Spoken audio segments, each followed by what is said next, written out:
బాధితుల పక్షాన భారతీయ జనతా పార్టీ నిలబడి భరోసా ఇచ్చేటువంటి కార్యక్రమంలో పాల్గొనడం జరిగింది. గత 2 రోజులుగా ఈ రాష్ట్రంలో జరుగుతున్నటువంటి పరిణామాలు, రాష్ట్ర రాజకీయాల్లో జరుగుతున్నటువంటి మాటల గురించి మాట్లాడకుండా నా పని నేను చేసుకుని పోదామని అనుకున్నాను యాక్చువల్గా. కానీ కొద్దిసేపటి క్రితం TRS party alias BRS party నుంచి సస్పెండ్ అయినటువంటి సోదరి శ్రీమతి కల్వకుంట్ల కవిత గారు మాట్లాడుతూ దుబ్బాక ఉప ఎన్నిక సందర్భంగా హరీష్ రావు గారిని అక్కడ ఇన్ఛార్జిగా పెడితే రఘునందన్ రావు గెలుస్తాడని మా కార్యకర్తలందరూ హరీష్ రావుని ఇక్కడ పెట్టకండి అని బాధపడ్డారు. అయినా మేము హరీష్ రావుని అక్కడ పెట్టడం వల్లనే పరోక్షంగా ఏం చెప్తుంది రఘునందన్ రావు గెలిచిండు అనేటువంటి అర్థం వచ్చేలా మాట్లాడతాను. కవిత గారు మీరు ఇప్పుడు మాట్లాడుతున్నారేమో నాకు తెలియదు, కానీ నేను అప్పుడే చెప్పిన దుబ్బాకకి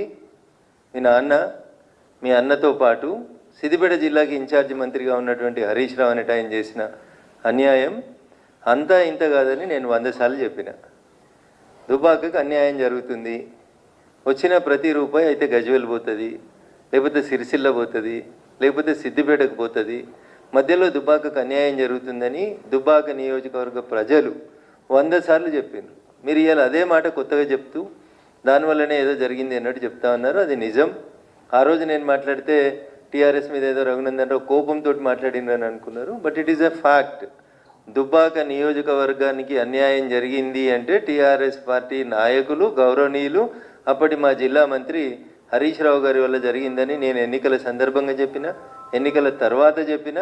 దుబ్బాక ప్రజలు ఇప్పటికైనా దయచేసి దాన్ని అర్థం చేసుకోవాలని చెప్పి కోరుకుంటా ఉన్నాను. ఇది 100% నిజం. దుబ్బాక ప్రజలు మార్పు కోరుకున్నారు.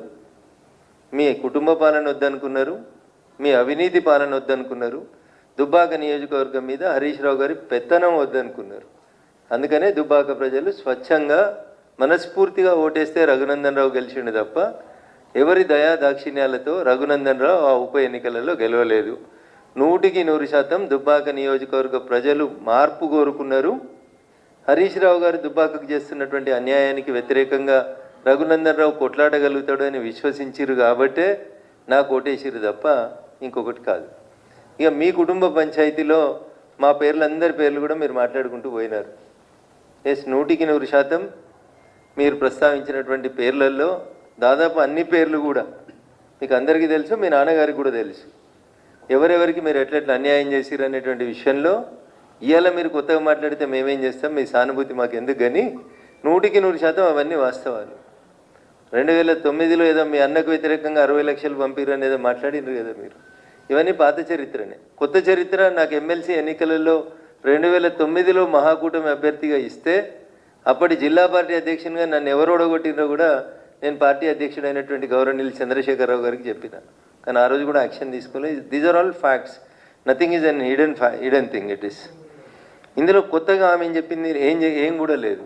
రేవంత్ రెడ్డి గారు హరీష్ రావు గారు ఒకటే ఫ్లైట్లో వచ్చిర్రని, వాళ్ళిద్దరూ కుమ్ముక్క అయినరని, మెదక్ పార్లమెంట్ ఎన్నికలలో నన్ను ఇబ్బంది పెట్టాలని చూస్తున్నారని, కాంగ్రెస్ టీఆర్ఎస్ 2 కొల్లుడై నేను గెలవకుండా చూడాలని ప్రయత్నం చేస్తున్నారని నేను మీడియా ముందుకు వచ్చి చెప్పినటువంటి తారీఖు 22 మార్చ్ 2024 రోజే వచ్చి చెప్పిన. నేను మార్చి 2024 నాడు ఆస్ట్రేలియా నుంచి కనెక్టింగ్ ఎయిర్ ఇండియా ఫ్లైట్ నెంబర్తో సహా చెప్పిన. నేను బిజినెస్ క్లాస్లో వస్తూ ఢిల్లీ నుంచి వస్తుండగా గౌరవనీయులు ముఖ్యమంత్రి గారు హరీష్ రావు గారు ఇద్దరు అదే ఫ్లైట్లో ట్రావెల్ చేసినారు. నన్ను ఓడగొట్టేందుకు ఇద్దరు ముచ్చట పెట్టుకున్నారనే విషయాన్ని నేను ఇవాళ కొత్తగా చెప్పలేదు. ఎన్నటి చెప్పిన? ఇది 22 మార్చి 2024లో చెప్పిన. నేను అదే విషయాన్ని ఈరోజు మళ్ళీ కవిత గారు కూడా ఎండార్స్ చేసినారు తప్ప ఇందులో కొత్త విషయం ఏముందని నేను అనుకుంటలేను.